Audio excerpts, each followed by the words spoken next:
Magandang araw mga mag-aaral. Narito na muli ang inyong guro, si Ginang Florida M. Villalobos para sa Science 3 o Agham.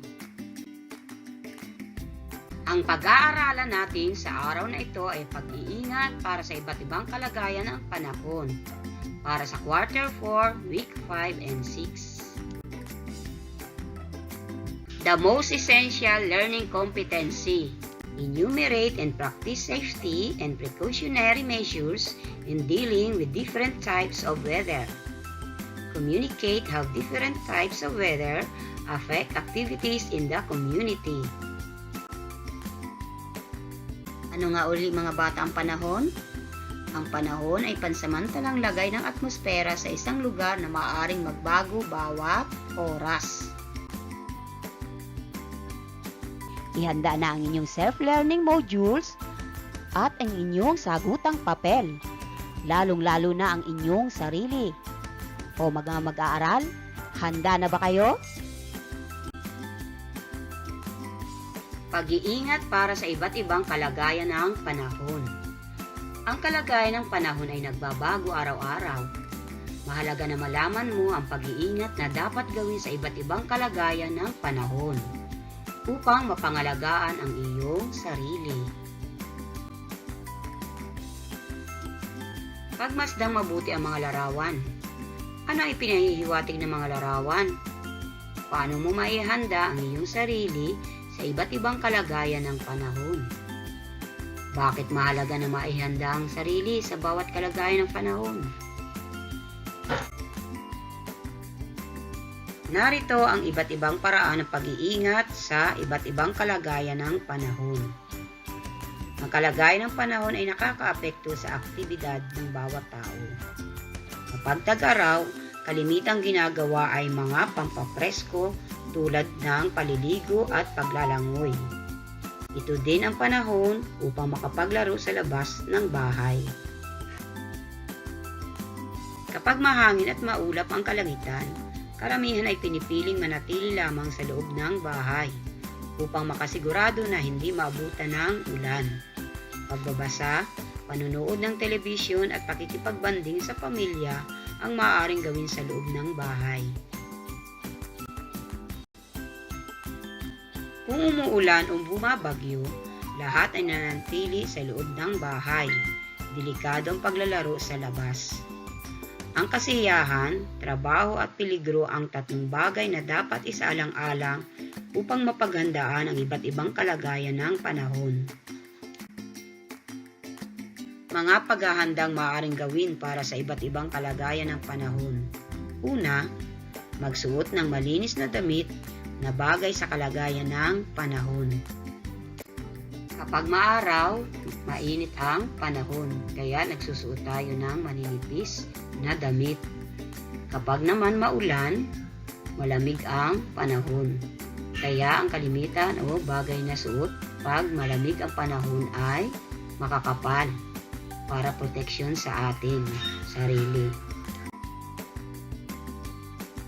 Ikalawa, gumamit ng payong o sombrero upang maprotektahan ang sarili sa init ng araw o sa ulan. Ikatlo, ugaliing magdala ng maliit na panyo o tuwalya na maaaring magamit na pamunas ng pawis kapag mainit ang araw o pantuyo ng kamay o buhok kapag nabasa ng ulan. Uminom ng maraming tubig and fruit juices. Kumain ng prutas at gulay na makatutulong upang makaiwas sa sakit na dala ng pabago-bago ng panahon. Ikalima, panatilihing malinis ang paligid at iwasang kumain ng pagkain na hindi nahugasan at huwag uminom ng maduming tubig. Ikaanim, maligo araw-araw at maglagay ng baby powder kung mainit ang panahon. Baby oil naman o baby lotion o body cream naman ang ilagay kapag malamig. Ikapito, manatili sa loob ng bahay kapag maulan o bumabagyo upang makaiwas sa sakit na dala ng malamig na hangin at malakas na ulan. Ikawalo, ugaliing manood o makinig ng balita upang mapaghandaan ang panahon. Mahalagang alamin ang bawat kalagayan ng panahon upang mapaghandaan ang pag-iingat sa sarili. Ngayon mga bata ay tutungo na tayo sa ating pagsasanay. Titingnan natin kung kayo ay may naunawaan sa ating aralin sa araw na ito. Handa na ba kayo?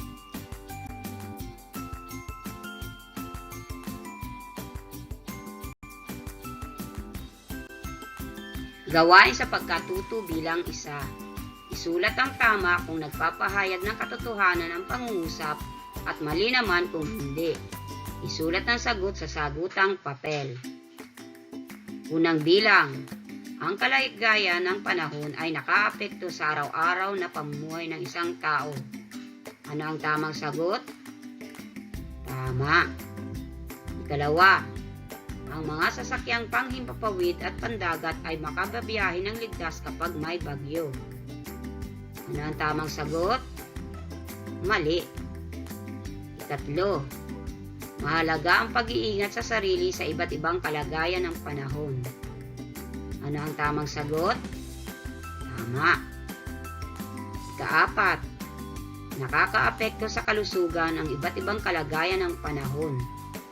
Ano ang tamang sagot? Tama. Ikalima, ang mga negosyo at trabaho ay naapektuhan din ng kalagayan ng panahon. Ano ang tamang sagot? Tama.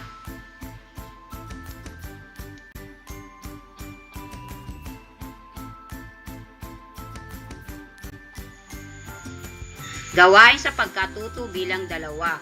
Suriin ang mga larawan sa ibaba. Isulat ang bituin, sapat lang kung tama ang gawi at bawal naman kung hindi. Unang bilang, ano ang tamang sagot? Bituin. Ikalawa, ano ang tamang sagot?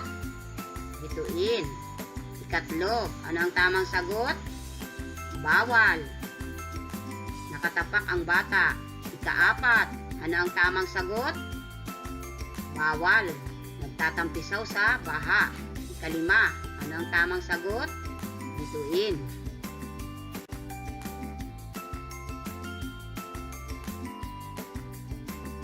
Ika-6, bituin.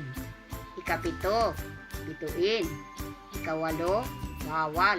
Bawal ang pagtitig ng diretso sa sinag ng araw. Ika-9, bituin. Ika-10, bituin. Nakuha niyo ba lahat ng tamang sagot? Magaling! Gawain sa pagkatuto bilang 3. Basahin mabuti ang bawat sitwasyon. Piliin ang letra ng tamang sagot. Unang bilang, papunta si Aling Maria sa palengke upang maprotektahan ang kanyang sarili sa init ng araw. Ano ang dapat niyang dalhin? A. Payong o sombrero. B. Kapote. C. Basket o bayong. Ano ang tamang sagot? Tama. A. Payong. Ikalawa, nagkasipon ka dahil sa malamig na panahon. Ano ang dapat mong kainin? A. Malamig na pagkain tulad ng ice cream. B. Matamis na pagkain tulad ng candy at cake.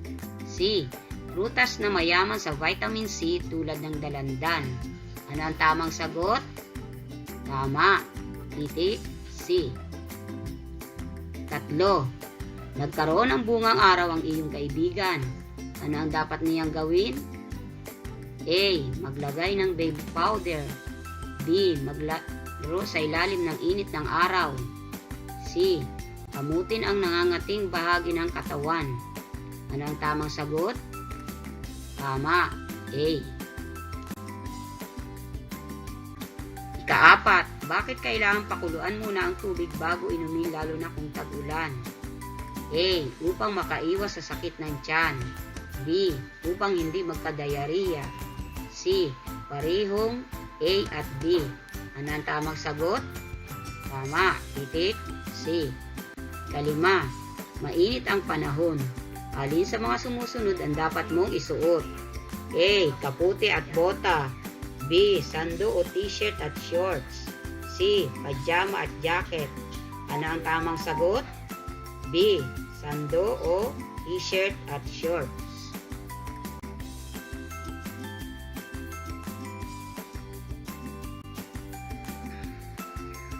Gawain sa pagkatuto bilang 4. Basahin mabuti ang bawat pangungusap. Isulat ang check sa patlang kung ang sinasaad ay dapat gawin upang maingatan ang sarili sa iba't ibang kalagayan ng panahon. At X naman kung hindi. Gawin ito sa iyong sagutang papel. Una, panatilihing malinis ang katawan araw-araw. Ano ang tamang sagot? Check. Ikalawa, maglaro sa ulanan kasama ang mga kaibigan. Ano ang tamang sagot? X. Ikatlo, magsuot ng kapote at bota kapag malakas ang ulan. Ano ang tamang sagot? Check. Ika-4, ibagay ang damit sa uri ng panahon. Ano ang tamang sagot? Check. Ika-5, makinig o manood ng balita upang mapaghandaan ang magiging lagay ng panahon. Ano ang tamang sagot? Check.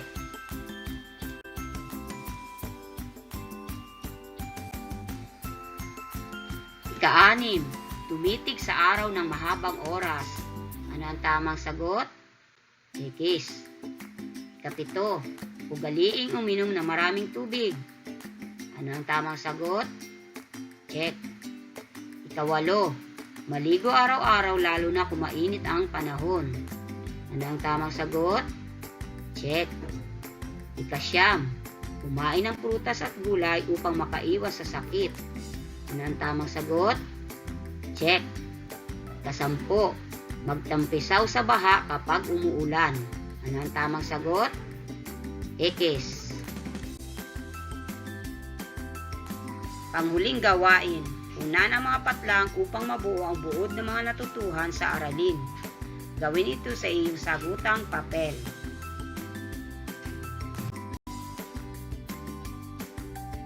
Magtala ng mga dapat gawin upang mapag-ingatan ang sarili sa iba't ibang kalagayan ng panahon.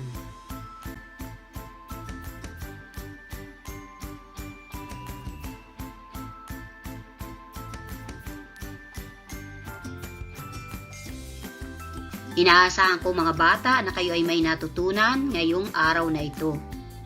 Hanggang sa muli, sa susunod na ating aralin. Salamat sa inyong pakikiisa. Ingat at God bless.